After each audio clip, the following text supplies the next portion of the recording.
Marc Minkowski, cette fois-ci, je ne parle pas avec toi comme présidente du festival, mais comme journaliste. C'était ma première profession.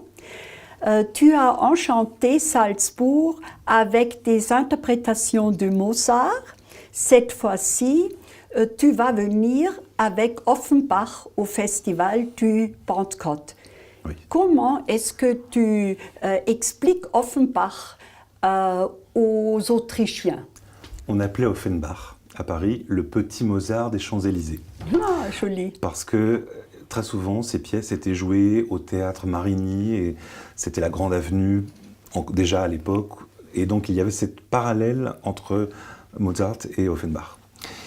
Aujourd'hui, pour moi, il est le prince de la musique légère, comme Rossini, comme Johann Strauss, mais avec ce parfum prussien, allemand et tellement français, où il a passé la plus grande partie de sa vie, mais toujours avec un style qui a des racines qui viennent du style germanique. Et même quelquefois, dans un style qui peut faire penser à la musique klezmer, puisque son père était un cantor à la synagogue de Cologne.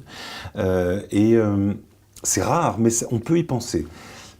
Et puis, il y a toujours son orchestration qui est très légère, très raffinée. Il emploie les instruments à vent, un peu comme Mozart.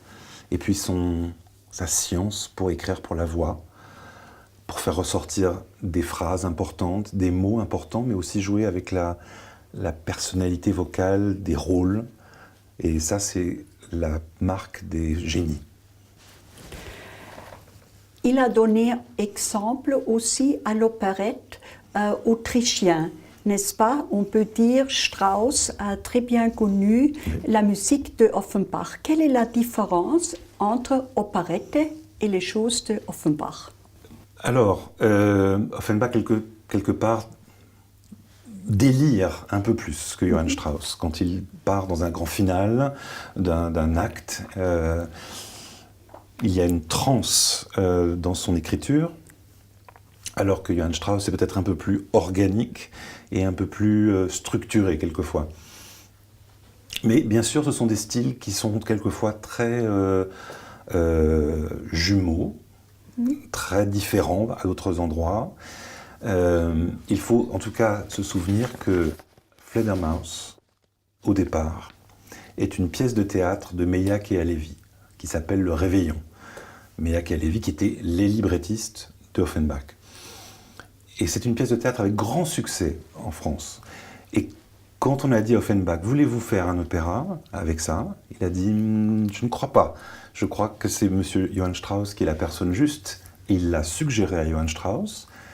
Et c'est comme ça que la pièce la plus autrichienne, la plus teutonne du monde lyrique est devenue ce qu'elle est. Et en tu partant as de la fait France. Fledermaus à Salzbourg dans le festival. C'était un grand scandale à cause de la mise en scène, mais c'était quand même très impressionnant. Oui. Cecilia Bartoli t'a invité de venir pour le festival de Pentecôte. Mais le thème, c'est aussi Rossini.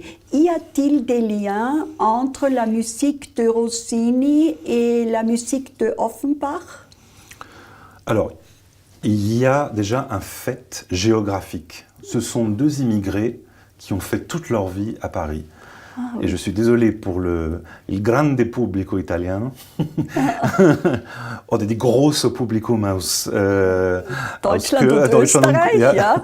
Ce sont des artistes, des génies étrangers et français en même temps. Mais Lully, Giovanni Battista Lully, qui est devenu le compositeur de Louis XIV, et Christoph Willibald von Gluck ont fait la même chose. Peut-être, oui. Donc, il y a cet attachement au style français et au sourire français, les deux.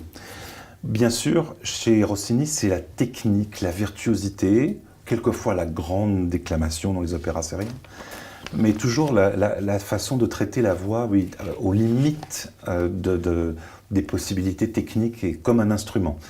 Et peut-être Offenbach pense plus en sourire et en deuxième, troisième pensée sur un sujet. Donc il y a des points communs, et puis il y a quand même un parfum très latin et plus germanique de l'autre. Et quelquefois ça se croise. Et je pense qu'ils se sont croisés aussi souvent. Je ne sais pas exactement leurs relations, quelles étaient, mais ils étaient tous les deux admirés ou détestés par beaucoup d'autres compositeurs stars de cette époque-là. Oui. Comme Wagner, comme Verdi, comme... J'ai vu La vie parisienne, avec laquelle tu as fait l'ouverture de Bordeaux l'année dernière. Oui. C'était merveilleuse.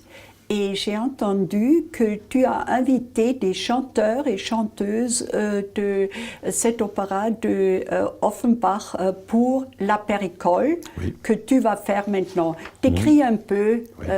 qu'est-ce qui se passe dans Oui. Péricole. Eh bien, Aude Extremo, qui était la baronne dans La vie parisienne, sera la Péricole, sa première Péricole, et quelques chanteurs aussi pour des rôles plus légers, français, seront présents. Et il y a aussi Benjamin Bernheim, qui est français malgré son nom, et qui sera le ténor Piquillo, Laurent Alvaro, qui sera le vice-roi.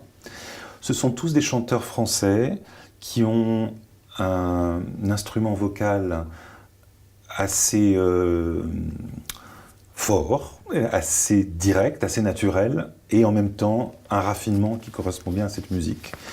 Et je suis très fier de les présenter à Salzbourg pour la première fois, je crois, pour beaucoup d'entre eux.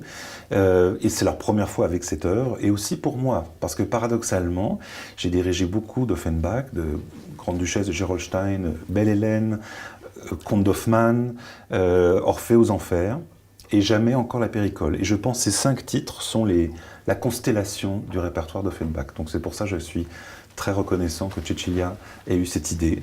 Et I can't wait, comme disent les Anglais.